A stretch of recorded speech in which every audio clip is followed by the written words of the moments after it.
आप सभी लोगों को सुप्रभात। कक्षा 9 विषय हिंदी। आज का टॉपिक है भक्तिकाल। इसकी समय सीमा आप लोग जानते हैं, कई बार बताया जा चुका है। इसकी समय सीमा सन 1343 ईस्वी से लेकर के 1643 ईस्वी तक है। भक्तिकाल में दो शाखाएं हुई, एक निर्गुण काव्य धारा और दूसरी सगुण काव्य धारा।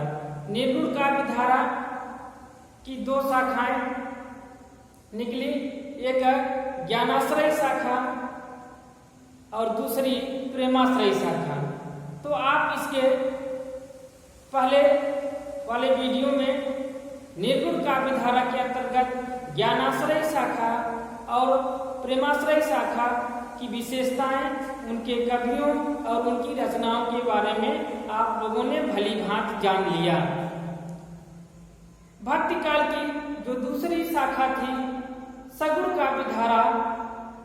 सगुण काव्य धारा में दो शाखाएं निकली, एक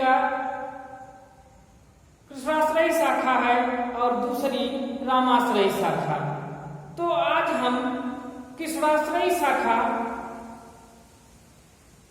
की प्रमुख विशेषताओं के बारे में अध्ययन करेंगे कि कृष्णाश्रय शाखा की प्रमुख विशेषताएं क्या हैं, कृष्णाश्रय शाखा के प्रमुख कवि कौन हैं, कृष्णाश्रय शाखा की रचनाएं कौन कौन सी हैं, उसी के बारे में आज हम अध्ययन करेंगे।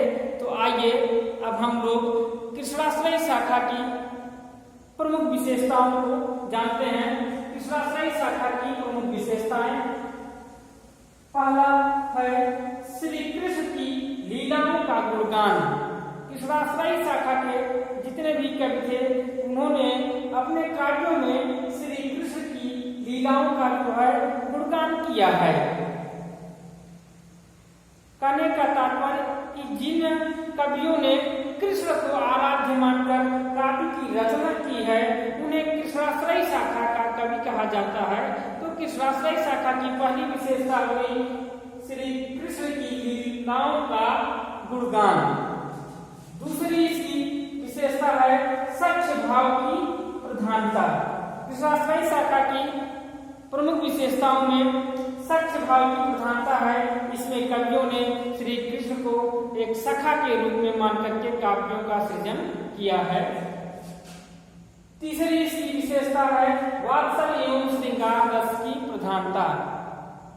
कृष्णाश्रय शाखा की रचनाओं में या कृष्ण काव्य के अंतर्गत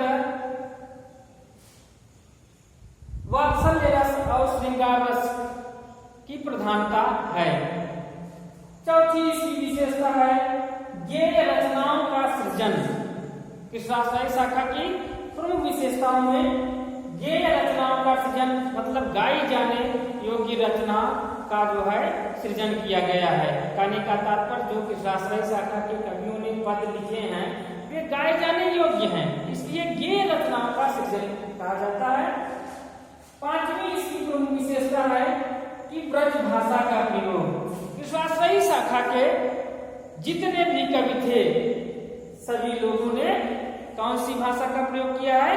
ब्रज भाषा का प्रयोग। इसके पहले आपने निर्गुण काव्य धारा के अंतर्गत देखा था कि निर्गुण काव्य धारा में दो शाखाएं निकली थी, एक जो है ज्ञानाश्रय शाखा थी और दूसरी प्रेमाश्रय शाखा। आपने देखा होगा कि ज्ञानाश्रय शाखा में जो विशेषता दिखाया गया था तो ज्ञानाश्रय शाखा में जो कवि लोग भाषा का प्रयोग करते थे वे उसको सधुकड़ी भाषा कहा जाता है या पंचमेल खिचड़ी भाषा कहा जाता है। और जो प्रेमाश्रय शाखा के कवि थे उन्होंने अपनी रचनाओं में अवधी भाषा का प्रयोग किया है।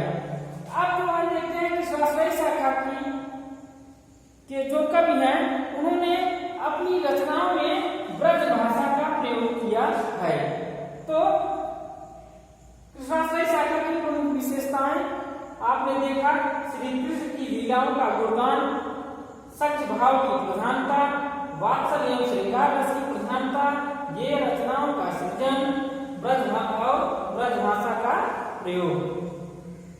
अब आइए हम देखते हैं कृष्णाश्रयी शाखा के प्रमुख कवि एवं उनकी रचनाओं के बारे में जानते हैं। कृष्णाश्रयी शाखा के प्रमुख कवि एवं उनकी रचनाएं। कृष्णाश्रयी शाखा के प्रमुख कवियों में सूरदास जी की गणना की जाती है। सूरदास इनकी रचना है सूरसागर, सूरसारावली, साहित्य लहरी। अगले प्रमुख कवि हैं नंददास, इनकी रचना है रसमंजरी, विरह मंजरी। अगले प्रमुख कवि हैं कृष्णदास, इनकी रचना है युगलमान चरित्र, प्रेम तत्व निरूपण। अगले प्रमुख कवि हैं परमानंद दास, इनकी रचना है परमानंद सागर। अगले प्रमुख कवि हैं चतुर्भुज दास, इनकी रचना है भक्ति प्रताप, द्वादश यज्ञ। तो आप लोगों ने कृष्णाश्रयी शाखा के प्रमुख कवि कौन हैं उनके बारे में जाना। कृष्णाश्रयी शाखा के प्रमुख कवियों में सूरदास, नंददास, कृष्णदास, परमानंद दास, चतुर्भुज दास और भी अन्य कवि हैं। और इनकी रचनाओं को आपने जाना कि सूरदास जी ने क्या लिखा है, नंददास जी ने क्या लिखा है, कृष्णदास ने क्या लिखा है, परमानंद दास ने क्या लिखा है, चतुर्भुज दास ने क्या लिखा है। तो परीक्षा में